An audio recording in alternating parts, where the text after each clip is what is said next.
Hi hello, എല്ലാവർക്കും പുതിയ വീഡിയോയിലേക്ക് വീണ്ടും സ്വാഗതം. അപ്പോൾ ഇന്ന് നമ്മൾ പറയാൻ പോകുന്ന ഹാബിറ്റ്സ് ബിഫോർ ബെഡ് ടൈം. നമ്മൾ രാത്രി കിടക്കുന്നതിന് മുന്നേ ചെയ്യേണ്ട കുറേ കാര്യങ്ങളുണ്ട്. നമ്മുടെ ഒരു ഡേ അടിപൊളിയാക്കാൻ അത് സഹായിക്കും. നമുക്ക് പിറ്റേ ദിവസം ആണെങ്കിൽ കൂടി അതൊരു നല്ല ഡേ ആയിട്ടിരിക്കാൻ സഹായിക്കുന്ന 5 കാര്യങ്ങൾ. മെയിനായിട്ടുള്ള ഒരു 5 കാര്യങ്ങളാണ് ഞാനിപ്പോൾ പറയുന്നത്. 5 എന്നല്ല, അതിൽ കൂടുതൽ കാര്യങ്ങൾ നമുക്ക് ചെയ്യാനുണ്ടാവും.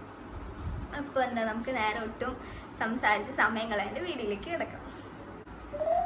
അപ്പം ആദ്യം നമ്മൾ ചെയ്യേണ്ട കാര്യം, അത് രാവിലെ ചെയ്യേണ്ട കാര്യമാണ്. ഇപ്പം ഇന്ന് രാവിലെ ഞാൻ എണീറ്റ് കഴിഞ്ഞിട്ട് ഞാൻ നേരെ പോയി പല്ല് തേച്ചു, മുഖമൊക്കെ കഴുകി, പിന്നെ ആ ഒരു ദിവസം അങ്ങനെ പോകും. പക്ഷെ അങ്ങനെയല്ല നമ്മൾ ചെയ്യേണ്ടത്. ആദ്യം ഇന്ന് രാവിലെ എണീറ്റിട്ടുണ്ടെങ്കിൽ നമ്മുടെ ബെഡ് നമ്മൾ എല്ലാം സെറ്റാക്കിയിടുക. ബെഡ് നമ്മൾ രാത്രി കിടന്ന് കഴിയുമ്പോഴത്തേക്ക് എണീക്കുമ്പോൾ മൊത്തം കുളമായിട്ടായിരിക്കും ഇരിക്കുന്നത്. അതൊന്ന് മാറ്റി എല്ലാം അടിപൊളിയാക്കി ബെഡ് ഇടുക. അങ്ങനെ ഇട്ടാനുള്ള ഗുണം എന്താണെന്ന് വെച്ചിട്ടുണ്ടെങ്കിൽ നമ്മൾ പിറ്റേ ദിവസം രാത്രി ചിലപ്പം പുറത്തൊക്കെ പോയിട്ട് ലേറ്റ് ആയിട്ടായിരിക്കും വീട്ടിലേക്ക് വരുന്നത്. അല്ലെങ്കിൽ നമ്മുടെ ആ ഒരു ഡേ എങ്ങനെയായിരിക്കും, നമുക്ക് ഒരു പീസ്ഫുൾ ആയിട്ടുള്ളൊരു അല്ലെങ്കിൽ നമുക്കൊരു പോസിറ്റീവ് വൈബ് തരുന്ന ഒരു ഡേ ആണോ എന്ന് നമുക്ക് അറിയത്തുണ്ടാവത്തില്ല. അത് വന്നു കഴിയുമ്പോഴാണ് നമുക്ക് എന്തായാലും അറിയുള്ളൂ. അപ്പം നമുക്ക് രാത്രി കിടക്കാൻ നേരത്തൊരു ബാഡ് മൂഡാണെങ്കിൽ നമ്മൾ ബെഡൊന്നും ശരിയാക്കില്ല, നമ്മൾ നേരെ കയറി കിടക്കും. അപ്പം രാവിലെ നമ്മൾ എണീക്കുമ്പോൾ തന്നെ ബെഡ് വൃത്തിയാക്കിയിടുകയാണെങ്കിൽ പിന്നെ ഫുള്ളായിട്ട് അങ്ങനെ കിടന്നോളും. രാത്രി നമുക്ക് കിടക്കാൻ വരുമ്പോൾ ഒന്നും ചെയ്യേണ്ട ആവശ്യമില്ല. ആ ഒരു ടൈം നമുക്ക് സേവ് ചെയ്യാം. അതൊരു ഗുഡ് ഹാബിറ്റാണ്.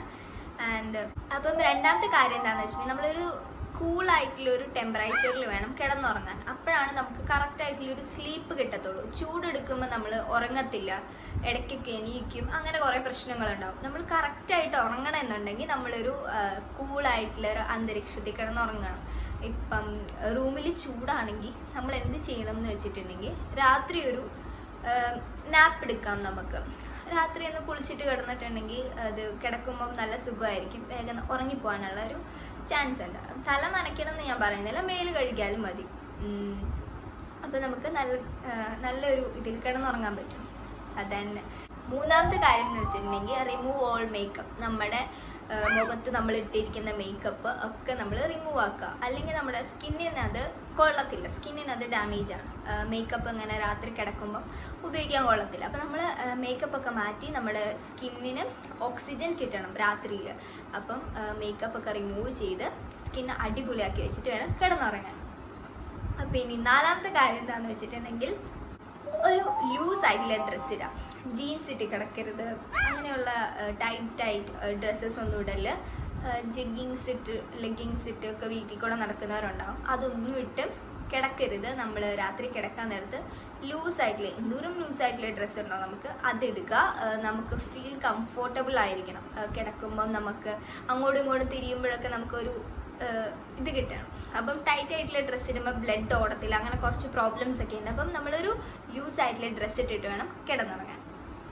ദെൻ ലാസ്റ്റ് കാര്യം എന്ന് വെച്ചിട്ടുണ്ടെങ്കിൽ മേക്ക് എ ജേണൽ. നമ്മളൊരു ബുക്ക് അല്ലെങ്കിൽ ഒരു ഡയറി എടുക്കുക. എന്നിട്ട് നമുക്ക് പിറ്റത്തെ ദിവസം, അതായത് ഇന്ന് നമ്മൾ കിടന്നുറങ്ങാൻ പോവുകയാണെങ്കിൽ പിറ്റേ ദിവസം നമുക്ക് ചെയ്യാൻ എന്തൊക്കെ കാര്യങ്ങളുണ്ടാവും, നമുക്ക് കുറച്ച് കാര്യങ്ങൾ ചെയ്യാൻ നമ്മൾ പ്ലാൻ ചെയ്ത് വെച്ചിട്ടുണ്ടാവും. അതൊക്കെ ഒരു ജേണൽ പോലെ എഴുതി വെക്കുക. നമുക്ക് അതൊക്കെ ചെയ്യാനുണ്ട് എന്ന് ഒരു എഴുതി വെക്കുക.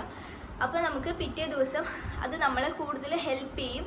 ആൻഡ് നമുക്കൊരു പോസിറ്റിവിറ്റി അതിൽ നിന്ന് കിട്ടും. കാരണം നമുക്ക് എന്തൊക്കെ ചെയ്യാനുണ്ടെന്ന് നമ്മൾ നേരത്തെ എഴുതി വെച്ചിട്ടുണ്ടല്ലോ. അപ്പോൾ നമുക്ക് അതനുസരിച്ച് നമ്മുടെ ആ ഒരു ഡേ പ്ലാൻ ചെയ്യാന്ന് വെച്ചിട്ടുണ്ടെങ്കിൽ ആ ഒരു ഡേ എങ്ങനെ പോകുന്നത് നമുക്ക് പ്ലാൻ ചെയ്യാൻ പറ്റത്തില്ല. അൺപ്രെഡിക്റ്റബിൾ ആയിരിക്കും. ആ ഒരു ഡേ നമുക്ക് എങ്ങനെ പോകുന്നു ഒരിക്കലും നമുക്ക് പ്ലാൻ ചെയ്യാൻ പറ്റത്തില്ല. നമുക്ക് പ്ലാൻ ചെയ്യാത്ത കുറേ കാര്യങ്ങൾ വേണമെങ്കിൽ ഓൺ ദ സ്പോട്ടിൽ വന്ന് പെട്ടേക്കാം. പക്ഷേ നമുക്ക് ചെയ്യാനുള്ള കുറേ കാര്യങ്ങളുണ്ട്. അതൊക്കെ നമ്മൾ ജേണൽ എഴുതി വെച്ചിരിക്കുന്നതനുസരിച്ച് അല്ലെങ്കിൽ ആ ഒരു ഡേയിൽ നമുക്ക് ചെയ്ത് തീർക്കാൻ സാധിക്കും. അതാണ് അതിൻ്റെ ഒരു ഗുണം. അപ്പം ജേണൽ എഴുതുക. അപ്പോൾ ഈ വീഡിയോ ഭയങ്കര ഷോർട്ടാണ് അല്ലേ? ഈ കുഞ്ഞു വീഡിയോ നിങ്ങൾക്ക് എല്ലാവർക്കും ഇഷ്ടമായെന്ന് വിചാരിക്കുന്നു. നിങ്ങളെല്ലാവരും ഇത് ട്രൈ ചെയ്ത് നോക്കുക. നിങ്ങൾക്ക് ഒരു വണ്ടർഫുൾ ഡേ, അല്ലെങ്കിൽ നിങ്ങളുടെ ലൈഫിൽ തന്നെ ഇത് അത്യാവശ്യം നല്ല ചേഞ്ചസ് കൊണ്ടുവരും. ഒരു ലേസി പേഴ്സൺ ആണെങ്കിൽ ഉറപ്പായിട്ടും ഇത് നല്ലൊരു ഐഡിയ ആയിരിക്കും. നിങ്ങൾക്ക് ട്രൈ ചെയ്ത് നോക്കാൻ പറ്റും. നിങ്ങളെ കൊണ്ട് സാധിക്കുന്ന കാര്യങ്ങൾ മാത്രമേ ഉള്ളൂ. രാവിലെ എന്തായാലും എണീക്കുക, അപ്പോൾ പിന്നെ ബെഡൊന്ന് വിരിച്ചിടാം. അപ്പോൾ പിന്നെ ഓക്കെ. അപ്പോൾ ഈ വീഡിയോ ഇഷ്ടമായാൽ ലൈക്ക് ചെയ്യുക, ഷെയർ ചെയ്യുക, സബ്സ്ക്രൈബ് ചെയ്യുക.